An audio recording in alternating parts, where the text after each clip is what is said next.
Good evening, everyone, and thank you for joining us for our November Core Advocates webinar. We'll be talking tonight about book baskets, and we're really excited to have all of you on with us. We're going to wait just a couple of minutes and give folks the opportunity to get logged on and settled in on their computers. Please, if you haven't already, go ahead and check out the handout that we have for you for tonight's webinar. You'll see that on your control panel under handouts. And we also have a little poll that we would like you to participate in to give us a feel for who is in the audience with us tonight. So we'll get started in just about 2 minutes.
All right, we're going to give you just about 10 more seconds on this poll, and then Linda will close it out for us and share the results.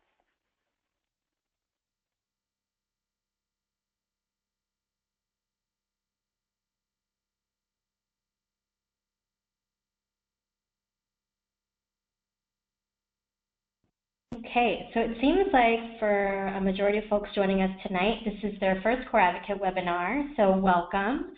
And then we have a few veterans in the mix too, so glad everyone's joining us tonight, excited to dig deeper into the content. And I'm going to pass it on to you, Joni. Thank you, Linda. So once again, welcome everybody. We're excited to have so many of you joining us tonight to talk about book baskets. My name is Joni Funderburk, and I work on the Field Impact team at Student Achievement Partners. I am joined tonight by the rest of my team, Sandra Alberti, Jenny Beltramini, Janelle Fan, and Linda Nguyen. And we are also really excited to have 3 guests that are our book basket experts tonight. SAP's own Claire Rivero is here. She's our digital strategy manager. And then we have 2 wonderful core advocates, Alicia Cuomo and Angie Miller, who are going to share their experiences with you tonight. Since so many of you are new to our webinar series, I'd just like to take a moment to tell you a little bit about our Core Advocate Network. Core Advocates are teachers from all over the country who believe in the potential of high-quality standards and the importance for all students to be prepared for college and careers. Our Core Advocates are eager to support their colleagues in their communities in understanding and advocating for high standards and standards-aligned instruction, and they all understand and embrace the shifts in instruction and assessment required by the standards. We're over 10,000 teachers strong in the network now, and we would love for you to join us if you are not already part of our network. You can learn more about Core Advocates by contacting Jenny or me directly. Our email addresses are there for you. We also have a survey, and we'll share that link with you again later in the webinar tonight, and lots of information about Core Advocates on our website. So we hope that you'll check that out if you have less level of familiarity with the Core Advocates program and get connected to this amazing, smart network. We know that you will learn so much tonight and from the network. We tweet at Student Achievement Partners. Our Twitter handle is @AchieveTheCore. We would love for you to tweet during and after the webinar tonight. We know that's a great way to share the learning and reach out to folks who might not be able to join us. Please, when you tweet, use #CoreAdvocates. And then I've also put the presenter Twitter handles down there too. We would love to have you tag us in your comments on Twitter tonight. We will ask you to engage with us in a couple of different ways on tonight's webinar. During the webinar, we encourage you to access the handouts that we'll be referring to, and you can do that using that Handouts tab on your control panel. We also will be engaging you by having you answer some questions for us, and you are also more than welcome to submit a question at any time during the webinar, just using that questions panel. And then as you saw at the very beginning, we will have a couple of polls for you to participate in as well, and those will just pop up on the screen for you to click on your response to engage. After the webinar, you'll receive a survey. We really, really appreciate your feedback, and we review it carefully and use it to make our webinars better from month to month, so please take a moment and tell us how we did. And then you'll also receive access to the recording of tonight's webinar, as well as the slides and all of the handouts and information that we're referring to during tonight's webinar, so keep an eye out for those. So with all the business behind us, let's jump right in and talk about tonight's webinar. We have three main goals for you tonight. We hope that by attending, you'll understand better what book baskets are and how they help students at all grade levels become stronger readers who love reading. So we will talk about some examples from the elementary level, but this idea, and we'll share some examples as well for those middle and high school folks that are on the line. Great information for all grades. We'll help you learn how to design and use book baskets in your own classroom. And then, as I mentioned earlier, you'll get to hear from Alicia and Angie about their experiences using book baskets in their classrooms. So, without further ado, I would like to turn it over to my colleague Claire, who's going to start us off by talking about why we should care about book baskets. Yep, thanks, Joni, and thank you for everyone who has chosen to join us tonight for a little midweek learning. And I wanted to kick off the conversation by just talking about why book baskets. Why is this a good model for our students? Why is this a way for us to optimize our classroom libraries? And I think the gist of it comes down to the fact that we're trying to train students to read like adults. And as adults, when we go to libraries or bookstores, there are not certain sections of the bookstore that are off limits to you. You're not going to go to a librarian and have them, ask them for a recommendation, and they say, like, actually, only 5 of these books in this corner here are for you. Because that's not how we read as adults. We read, everything is on the table for us. We read to learn, we read about things that interest us, and that's what makes us love reading. And as I was preparing these slides, I was thinking about my own recent experience with the New York Public Library. And so I have had on my mind for a while that I want to start my own personal blog. And to do that, I need to create a website to host the blog, but I have zero experience with web design, with coding, with anything you would need to design your own website. So I put on hold at the library WordPress for Dummies. And if the New York Public Library treated me like we frequently are treating our students when it comes to independent reading, I would have gotten an email back from the library that said, I see your library card is active, you're a member in good standing, but I can't loan you this book. And here's why. This book, even despite the name, is going to have a lot of vocabulary you're not going to understand. There's a lot of concepts that are new to you that you have no experience with. You're going to have to read paragraphs sometimes 2-3 times before you can make any meaning out of them. And that's going to frustrate you, and I don't want that to have to be the case for you. I don't want you to have to feel frustrated. Good luck trying to design a website, but you can't learn from us. And that would be ridiculous. That's not how we are treated as adult readers. So if we want our students to think about reading in something other than having the mindset of reading as an assignment or something they need to get through as part of their school day, if we want them to think about reading like we do, we need to change how we're designing our independent reading time. So what are book baskets? How do book baskets play into this idea of reading like an adult? So book baskets are topic-based collections of books that help students build knowledge and vocabulary. And the important thing here is that they are not labeled by reading level. They can include leveled texts that have a reading level assigned to them, but the grouping that you do as a teacher should not be by the reading level if you're doing book baskets. And then they're made from books that you already have in your classroom or in your school library. So did you know? This is an important point. So Fontes and Pinnell, who make leveled readers, their belief is that students' reading should not be based solely on the level. They should based solely on the level that they have been tested at. And then these are the folks that make leveled readers. So, you know, what they're saying in this blog post that they did in September 2016 is that if you are assigning reading to students or limiting students' reading choices by their tested level, you're misusing their product. And I recommend checking out this blog post. Has a lot of great points in it that reinforce a lot of the things that we're going to be talking about tonight. So let's talk a little bit about research. So vocabulary and knowledge matter, and they're intrinsically connected. So from the NAEP study, from the NAEP test, we see in 2013 that students who scored higher on vocabulary also scored higher on comprehension, and that makes sense because if you're going to comprehend a text, you need to know the vocabulary. And then in 2012, there was a study that looked at the features of complex text, and they found that the feature of complex text that students had the most difficulty with was unfamiliar vocabulary.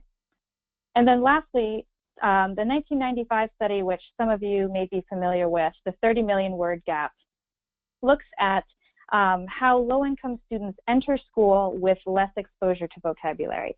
They have more limited vocabulary because they've been exposed to less words, and in some cases, less experiences, and they have less background knowledge on different concepts. And that puts them at an immediate disadvantage, and this is something that we need to try to address through independent reading. So apologies for people who have seen this study sometime before, many times before, but we really can't talk about book baskets or building knowledge without talking about this really seminal study, really a foundational study that underpins this work. So in this study, we had students read a text about baseball, and then they answered comprehension questions about it. And the students, the makeup of the students who were in the study reflected the overall student population. So there were some that had a very high reading level, some that had a lower reading level, some that knew a lot about baseball, and some who did not know about baseball. So looking at these sort of like four combinations of students and their ability levels, I'd like you to take a moment to sort of guess in your mind how these students would perform on the comprehension test. Which students would be able to comprehend the most, which would get the most out of the text?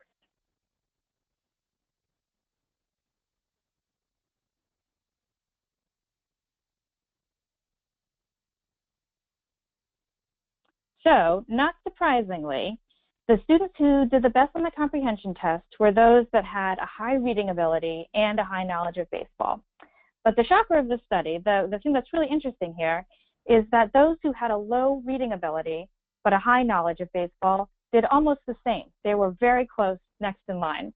And so if you're thinking about limiting students' access to certain texts, if this baseball text was a certain complexity level, and these students at a low reading ability hadn't tested at that level, we might deny them access to that text. And that would be a mistake because they obviously are gaining a lot from reading the text. They're able to comprehend a lot from reading the text, even more than their peers who had a high tested reading level. And this means that, you know, the big takeaway from this study is that a student doesn't have just one level. They don't have, even if they're testing at a level, this is not their only level. Each student has many reading levels depending on their knowledge and their knowledge of different topics. So what does this mean for book baskets and what we're talking about tonight? So we know that students build knowledge and vocabulary through a high volume of reading. And that close reading alone is not enough. It has to go hand in hand with high volume of reading if we're going to close that gap that we talked about in the research, that 30 million word gap. So here are some of the differences in close reading and volume of reading, and this is why, and some of these will illustrate why volume of reading is so important to closing that gap. So some of these are, fairly obvious. You read fewer pages with close reading and you read more with volume of reading, but that's actually really key. So if you are engaging in a close reading analysis, there's definitely skills that you are learning there. This is essential to literacy instruction. But if you're thinking about closing that 30 million word gap, then the number of vocabulary words and the amount of different concepts that you're building knowledge on are necessarily limited if you're only doing close reading. Volume of reading allows you to read more text, access more vocabulary, and access more knowledge building content than you can access just with close reading alone. Also importantly, that you are reading through a volume of independent reading with light support. You're reading as an adult would read. You don't have a lot of structure and you don't have a lot of teacher instruction. You're learning to make meaning on your own and you're reading independently. And this builds a love of reading with students and as well as a knowledge about the world. So book baskets to the rescue, the main topic for tonight. So I want to start by talking about the pilot project that Student Achievement Partners did in 2016. We had teachers, K-5 teachers from a couple of different schools and districts participate in the pilot. And we asked them to do something very simple. We just asked them to reorganize their library from being organized by levels to being organized by topics. And the results were pretty impressive in terms of how much students were enjoying independent reading time. So we had surveyed the teachers before we did the pilot, when they still had their libraries organized by reading level, and then after they had reorganized and made book baskets out of them. And I know the tables might be a little difficult to read here, but the top line message is that across the board at every reading level, whether students were above grade level, below grade level, they all increased essentially in their enjoyment of independent reading time. Teachers reported that they were more motivated, they were more engaged, and they were more enthusiastic. So what does this mean for student achievement in reading? So the bottom line is that students, if they're reading more, if they enjoy reading more, then they're going to do it more, and that's how we get to that. We start to close that gap. We increase their introduction to new vocabulary, and we increase their opportunities to build knowledge. And so we saw in the pilot some specific examples of how students demonstrated that they were enjoying independent reading time more. One is a request for more independent reading time. Students went from seeing it as something they just had so that 20 minutes a day they just had to get through, to something that they're sort of going to the teacher and requesting, can we do this more? Can we do this in place of this other thing we normally do? Or sneaking reading at times that they didn't, they weren't supposed to be reading. And then we also see that students are requesting new book baskets. They're requesting new topics. They're understanding that reading is how they can learn about things that interest them. So if they have an interest, they're going to their teacher and they're requesting that, can we get some books on this topic that I'm really interested in, if the book basket didn't exist. And then lastly, my favorite one here is that they're requesting to take books home to continue reading. So this really demonstrates they see reading not as a class assignment, not as something that is class work, but something that they want to do in their free time because it's enjoyable. And we're going to hear some great case studies here in a minute from teachers who have had success with this model. But if you're interested in reading more, we have a lot of great case studies on the Align blog of teachers who have done this. Great, thanks, Claire. So now we have a question that we'd like to hear from everyone on the webinar tonight. What is your biggest challenge when it comes to having students engage in independent reading? Please use the question tab on your control panel to respond.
All right. Well, thank you for your responses that are coming in. We'll continue to share those so that you can all see the other responses, but definitely seeing some themes about keeping kids interested, ensuring that they are actually reading the books that they're picking out. I think that's connected to interest, accountability, as well as stamina. Those are the issues that a lot of you seem to be dealing with. So we're excited because book baskets are going to help a lot of those issues that we see you all mentioning. So let's go back to Claire and hear some more specifics about how to actually build book baskets. Alrighty, thanks, Joni. So let's start with picking the text. So the first step with building book baskets is to pick texts that make sense to go together. So you want to sort your classroom library into collections of 3 or more texts based on conceptually connected topics that have similar vocabulary and similar content. And you should be thinking about engaging topics that students want to read about. This is the hook that will get students to start really enjoying independent reading time. So if you're working with older students in middle school or high school, a great option here is to have them actually help you create digital book baskets. So a lot of reading at more senior levels is done digitally. And we have actually a great Aligned post about a teacher who attended a book basket presentation, and then she took it back to her high school students and had this model of creating digital book baskets with them. So as an assignment, you can have students source digital texts that address unanswered questions or curiosities that appeared during whole class discussion and whole class lessons. And the teacher who wrote this blog post, she was saying that this really solved the problem for her because students seemed so engaged in discussions that she hated to cut them off, but the curriculum had to move them along to the next topic. She couldn't stay in there indefinitely, even though she knew that there were unanswered questions and that students wanted to keep learning about that topic. So this was a great solution for her to allow students to continue to learn about that topic that they were clearly interested in, and also create essentially text sets that could be used to as supplementary text for that topic the next year. So supplementing your library. So some of you may have been teaching for many years and you have a collection of books that your bookshelves are crammed. Some of you may be starting out, you don't have as many books, or you may just have a really successful book basket project and your students fly through the book baskets and all of a sudden you're like, students have read every single book we have in our classroom. We need to find some new texts. So here are some great sources for online free texts that are high quality. And then I also have here some examples that I got from another teacher about sort of off the beaten track places to find good text. Old magazines and encyclopedia pages.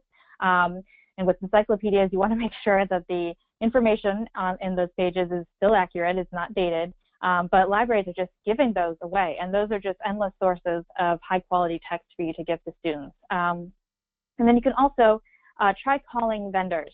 A lot of times, if you just need to ask, just call a vendor like National Geographic or another publisher and ask for a free sample, and they will send them to you. So ordering text to build knowledge. This one is key if we're thinking about, again, having students who are struggling readers access every book basket that's in your classroom. You want to scaffold that learning, that reading, so that they can access every single book basket. So you want to start with text that provides the broadest overview of the topic. And then you want to order subsequent text, either simplest to hardest or by the knowledge demands of the topic. And you should also consider texts that are non-written text. Videos, websites, graphics. These are all ways to give students opportunities to practice with the vocabulary and build knowledge so that they can access those more complex texts.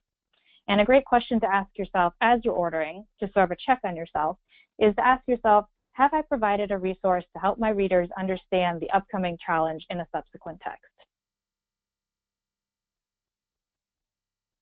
So now it is time to put your baskets in action. And of course, they could be baskets, bags, bins, however you want to organize them. And so you probably want to introduce this structure to your classroom and maybe set some parameters around how they will be used. So do students need to check them out? How long is the checkout period for? Do they need to complete the whole basket before they move on to a new basket? And sort of those, if you want to have those parameters for your reading, to set those up at the outset. Then you want to help students pick books. You want to sort of be like the the bookstore assistant and help students pick books that they are interested in. And then this accountability, which just came up in the poll, you want to monitor students' progress to make sure that they actually are gleaning something from the books that they're reading, that they aren't just enjoying the pictures, they're actually learning new vocabulary. And this can be done, not in the same structured way you would do through a lesson, but just as you would with a friend or a colleague who has read a book, and just ask, what have you learned from this book? What was most interesting to you about this book? As a check to make sure they've read it. And then you want to keep going. You want to make new baskets. You want to reorganize your existing baskets to keep them fresh, to make sure that kids are cycling through all the text that you have in your classroom. And then you want to add to your baskets through some of those ways we just talked about on the screen about supplementing. And then lastly, you want to learn from your mistakes and learn from your students. So if there are book baskets that aren't faring well, either because students aren't interested in them or because they're not learning from them, you want to make adjustments to those book baskets to make sure that they're functioning as you envision. And then my last point here is just a good stepping off point to get started. So on Achieve the Core, we have the URL here, achievethecore.org/book_baskets. We have a toolkit to get you started. So in this toolkit, there are PD PowerPoint presentations, step-by-step instructions, handouts if you want to make this into a project for your whole school and you want to just sort of give an overview to colleagues to get them interested. It's all there. So please check it out if what you're hearing tonight is interesting to you.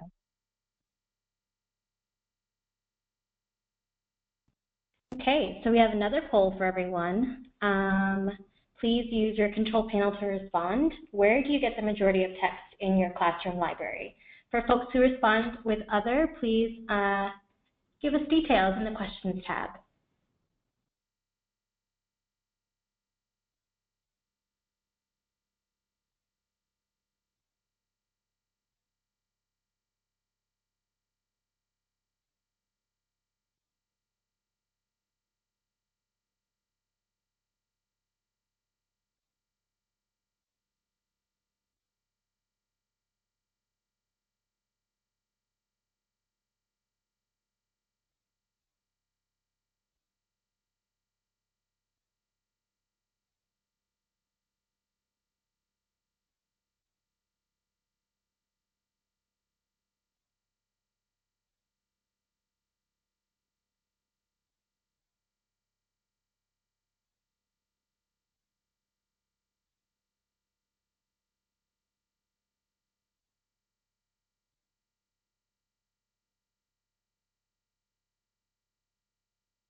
Okay, so it seems like most folks get their books from other sources than the ones that were listed on here. A lot of people are saying they get their books from their colleagues, former teachers.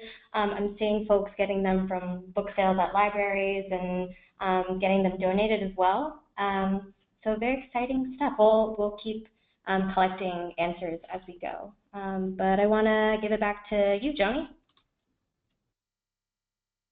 Great, thank you, Linda. All right, so we are now at the third section of tonight's webinar, and this is our favorite part because you get to actually hear from some teachers who have implemented this work in their own settings. So I'd like to start by introducing Alicia Cuomo. Hi, I'm so excited to share tonight. My name is Alicia Cuomo. I'm a first grade teacher at Exceed Charter School. This is a charter school in Brooklyn, New York, Crown Heights. We have a lot of students labeled as at risk, a lot of students below grade level.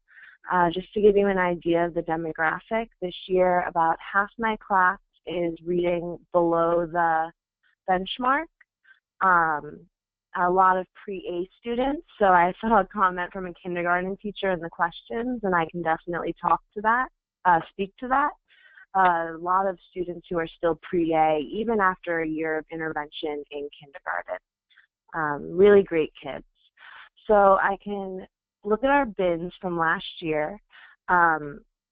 We had a levels library, and we also had a genre library. but the genre library was not topics. It was just a few bins with fairy tale books, teacher read aloud, that sort of thing. It was mostly the leveled library that students went to. So when my co-teacher started listening to this research and launching this project, she chose some topics that lined up with our listening and learning curriculum. Animals and habitats was something that they did in kindergarten and they do again in first grade. Astronomy was another big domain, and seasons and weather was a kindergarten domain. So these were things that our students had a little bit of background knowledge, showed interest in. She also did a survey, so animals was something that they told us they wanted books about animals. And we started with just a few bins that we introduced during the year. That was important that we told the class this bin is going to be in the library. This is what the topic is about. For a few of them, we showed a short video just to get them excited. And then we really just let them go book shopping. We book shopped during a different time in the day so that when we did our drop everything and read, it was a solid 10 to 12 minutes. And by the end of the year, we had them reading for about 20 minutes. Some people were mentioning stamina. We really addressed stamina. We called it stamina. We had the students use that word, and we timed ourselves every day. And they knew that their goal by the end of the year was 20 minutes, and that whenever 3 or more students looked up from their books, we would stop the clock. And everyone, that would be their time for the day. We kept track on a chart. We can use, this year I'm just using it's like a thermometer, but last year we used a grid to tie it into math. And they were really excited whenever they beat their time. We also had mini lessons about focus, how to point to the words, have your eyes on the book, what to do if you were distracted, turning your chair. We even let them have alternative seating. We're very strict at my school, but this was a time in the day where if they needed to lie down, they could go on the floor. And I think that really helps them to stay focused. On the next slide, we have some pictures of one of our students, Eli. And this was a kid who was very frustrated with decoding. He really struggled during our phonics block to remember sounds and to blend them and to remember sight words. So reading was not the most fun for him, but he was obsessed with dinosaurs. He talked about them all day. He pretended he was a T-Rex. So we decided that topic-based learning might be the thing for him. Yeah, that little when I read, that's a drawing of himself feeling frustrated. So when we told him that he could read whatever dinosaur book he wanted, no matter what level, he was actually excited and he wanted to know what the words were. So even though they were harder, he wanted to sound out the words and he wanted to memorize the dinosaurs' names. And he already had a lot of vocabulary in this area because he was watching so many videos and listening to so many books about dinosaurs. So that was very successful for him, and he definitely was able to read longer when he was choosing these books instead of a book that was chosen for him. On the next slide, there's just some other ways that we created excitement around the book basket. We had to loosen up a little bit about letting them talk and share. We ended up having a share song at the end of our independent reading block, where by the end of the song, they would partner up with someone nearby. It was not assigned, and they got to share a favorite part. Because it's first grade, we gave them a little bit of guidance, sentence starters like, my favorite part is, or I want to tell you I learned about. But other than that, we really just let them have time together with their books. And some cool stuff happened. A lot of kids ended up rereading favorite sections, even though we hadn't prompted them. And yeah, it just became one of those favorite parts of the day. Like, I'm not just saying that. We had like a song for it, Read Baby Read, and when they sang that song, they knew that this was the part where they could lie on the floor, they could pick their favorite book, they could talk to a friend at the end. And it really made them work harder to keep reading while that clock was running. On the last slide, really cool, we did a survey after we'd been doing the topic library for some time, and we wanted to hear from the students if this was really working. It wasn't enough that we were seeing progress and growth in F&C. We wanted to hear from them. Did they prefer this library over the Blue Bins or Levels library? And yeah, this is an example of one student. He said yes, and he said, because I like these things, I like outer space and seasons and weather and animals, and it really shows that prior to this, they might not have been making this connection that you read to learn. A lot of these kids really thought that you sound out words, because that's the point of reading, is to sound out words and to, from the beginning to the end, to finish a book. And they really started to understand, I can learn more about dinosaurs, more about airplanes. I can learn things that I tell my friends. And I can learn things that I'm also learning about in listening and learning. So really successful. And I used this experience from last year to continue to build more topics this year, and slowly skate out any level things in my room. So yeah, really happy with what happened. Great. Thank you so much, Alicia. I'm excited now to turn it over to our second core advocate guest, Angie Miller. Hi, thank you, Joni. So my name is Angie Miller, and I'm a first grade teacher in a small rural district in northwest Washington State. We're about 90 minutes north of Seattle, and we're a small district, just 3 elementary schools. And the school I teach in has about 25 to 30% free reduced population of students. So we were a part of the Book Basket project. I was actually in a team of first and second grade teachers that took on this project. So we in our district have level books provided to us as a part of our curriculum. They come leveled, they have the level right on the book. And I have an extensive classroom library. I've taught for 20 years, so just over the years I've accumulated lots and lots of books. In the past, about half of my classroom library was leveled, and I also had bins that were organized by topic, by genre, and favorite author, things like that. So it wasn't really an option for me to unlevel sort of the books that I had from the district. But one big shift that I made at the beginning of this project was shifting choice that students had in choosing books for independent reading time. So in the past, when students in my classroom had shopped for books, they knew their level, and they were really limited in where they could shop. And it was really just in the bin of the level that they had. And interestingly, a lot of the other books that were in the bins that were organized by genres and topics weren't really accessible to students during independent reading time. It was more just, you know, when they had choice time in the room, they could look at those books.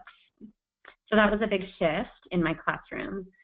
A second shift that sort of I started doing, in addition to kids having the option to choose from anywhere in the classroom that they wanted, was I took the books that were labeled by level and started organizing them into text sets. So, you know, similar to book baskets, these were collections of books that were organized by topic, and they were a mix of levels, and they were bags of books that kids could choose during independent sort of book shopping time. So kids could choose from text sets, and kids could choose from all the bins in my classroom when it was their shopping time, and there was no limit. In fact, in the past, where students sort of knew what level they were, that was a big shift. Kids had no idea. I knew for instruction where kids were at in terms of their skill levels in reading, but they didn't know, they didn't have any kind of distinction around levels. They just knew that they could pick books wherever they wanted in the classroom, as many books as they wanted for their independent reading time. So the topic-based reading that happened was I emphasized the book tubs and the book baskets that were based on topics. So students, there was an excitement in my classroom around kids choosing books on topics that they were interested and excited about.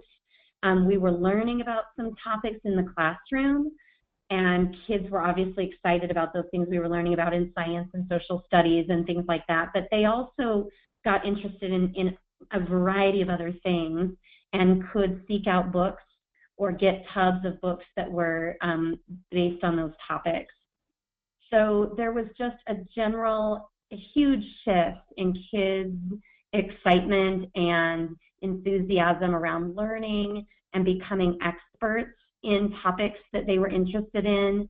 Students were not only more excited about reading during independent reading time, but they were more excited about talking about their books that they were reading. They were excited about talking to each other about topics they were learning about. You know, it kind of this idea around like conversation around books blossomed in my classroom like I had not seen before in all my years of teaching.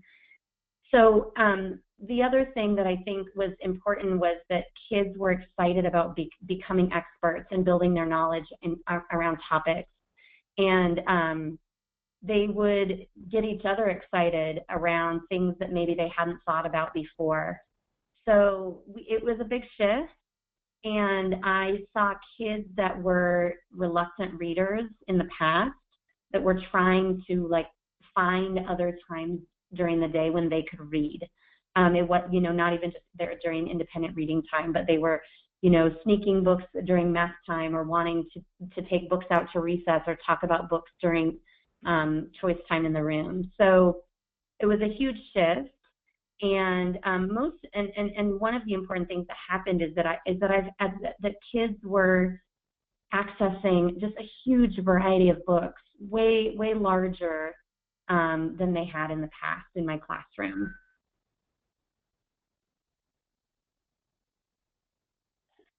All right, thank you so much, Angie. So we have a few minutes now. We'd love to open it up for any questions that our audience has for either Angie or Alicia or for Claire. I know we've seen some come in through the chat box, and Sandra is sharing those to get the expertise of the group as well, but let's go ahead and open it up to questions. Great, thanks. And I just love, this has been great watching all the questions and then people like posting questions to the rest of the group and people asking things, everything from, you know, how do I organize this? Where do I find the books? What kind of tubs do I use? So I encourage you all to continue using social media to kind of put some of these questions out. I think it's pretty great. Some questions that I think would be good to hear about, and a question that I love when we get is this idea of, you know, I can only have so many book baskets on dinosaurs. For the lower levels, I think a high school teacher asked, what about anime? And that's all the kids want to read about. And so I don't know if Claire or Angie or Alicia, if you want to talk about this difference between reading what you're interested in and then reading to build knowledge, and how, not to give away my strong opinions about this, but how building knowledge can also build interest. Anybody want to jump on that topic?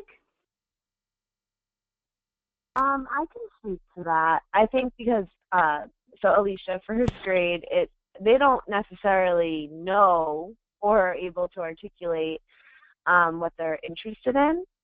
But when we do a domain in listening and learning, or if you have reading workshop and you have a thematic focus, or if you, even just if it's a certain season and you are talking about certain things, I think you create that interest. So I definitely think that we asked students, what are you interested in? And we did the surveys, and we had those conversations, but we also tried tried to create interest around things that we were already learning about. Right now it's autumn, so we have a seasons and weather bin. We're doing fairy tales and listening and learning, so we have a fairy tales bin, just things like that. Great. Any I other would just comments? sorry, this is Claire. I was just going to piggyback on that to remind people that the aim of the game here really is volume of reading. So not to get hung up on, like, is this the right kind of thing to be learning about? Should I be pushing them to broaden their horizons and, try romance books because that's what I like. I think, we're really just trying to get them to increase their vocabulary by reading and their knowledge by reading a lot. And I think as an educator, you can be attuned to what students are interested in and sort of function like your own Goodreads. Like, you're going to look at what students have been fascinated by and steer them towards something that's similar or has a different hook, or that matches their interests, but not try to manipulate them artificially. Great, thanks. Let's see. Oh, what other questions do we have? Could maybe Claire talk about this idea of, is this the same thing as text sets? Is this, another kind of question that might be related, maybe not, is what about curriculum that push like genre study? Is that a different way that you might also organize book baskets? I think Alicia mentioned fairy tales as an example. Yeah. So what I would say to that, maybe some of the other teachers want to weigh on that too, is that this is different than genre study. So this is more about topics. So you can have within a genre a lot of different topics and vocabulary. And so students aren't getting repeated vocabulary practice necessarily with a genre-based basket. Topic-based is a lot more specific, and it really does allow for students to build that knowledge through repeated practice with vocabulary and concepts. And so about text sets, the difference between text sets and book baskets. And I think the fact that the line seems blurry means that you get the point of book baskets and text sets as well. That really the aim for both of these, the ultimate goal is for students to build their knowledge and build their vocabulary. But where I think the difference comes in, at least with Student Achievement Partners definitions, and you'll see this if you go to Achieve the Core and you look at what our text sets look like, is that text sets tend to be more structured and more guided. So if you look at Achieve the Core text set, there are vocabulary journals, there are graphic organizers, there are opportunities for students to engage in written work and verbal work. It's a lot more like a unit of study, whereas book baskets are aimed for independent reading. So there will be some accountability with teachers checking in more informally, with students discussing more informally, but there isn't going to be the same kind of structure that a student would have with the text set that is used as a lesson or a unit. Great. So one of the things that seems to be coming up in a lot of the questions is this idea of fiction, nonfiction, reading across the curriculum, this idea of themes versus topics, and definitely talking about the vocabulary idea. And I think that is also, I'll clump it together also with the idea of within the basket there are levels of books. So I wonder if any of you all can speak to that idea of maybe just reinforcing, Claire, like the building knowledge part of this and how that relates to the levels. Yeah, so I think, if you're thinking about your book basket, I think the goal is that, again, that you want students to never see any text as out of bounds for them. And just because the students, the fact is that some students are below grade level, they have less advanced literacy skills, and you don't want students to start reading about something and get too frustrated to continue. And so that's where the strategic use of levels and books that have levels can come into play in your book basket. So what you don't want to do is make a book basket that is all about weather and all one level. You want to take different levels of books, and in this case, it's definitely fine to have texts that are below grade level here to start students out and give them some background, a leg up on the vocabulary and the knowledge so that by the time they're moving along to the more complex texts that may even be above grade level, they're ready to be successful. Was there another part to that question? What was the first part of that question? Yeah, I think that's true, and I think that was good, Claire, and also kind of the difference between organizing things by theme versus by the topics, because chances are within a topic, the less complex texts likely have some of the specific vocabulary that you'll see in more complex texts, and so it's a good scaffolding. And when you're organizing by themes, like, you know, the things we always talk about, friendship and, you know, cooperation, things like that, those don't tend to have a common vocabulary. That one book prepares you to read the next book as much as when you focus on topics. Yep, absolutely. Great. Let's see. Lots of people sharing like the real semantics of like what kind of stickers do you use, what kind of baskets, where do you find those baskets, what size baskets, what color baskets. I just love that community aspect of all of this. Let's see, any other questions that I see here? I think we pretty much hit all of them on here. I don't know, Joni, if you have anything else that you want to kind of weigh in on or take us to the next section? No, I think we've done a good job of answering the questions, and also just echo the group effort and sharing of ideas here. It's awesome that everybody is weighing in. So let's turn it over to Jenny to wrap us up. Great, thank you, Joni. So we love to have so many people, especially those of you who are new to Core Advocate webinars, joining us this evening. And I'm just going to, I know Joni already talked about this at the beginning of the webinar tonight, but I'm going to give another plug for joining the Core Advocate Network and taking our Core Advocate survey.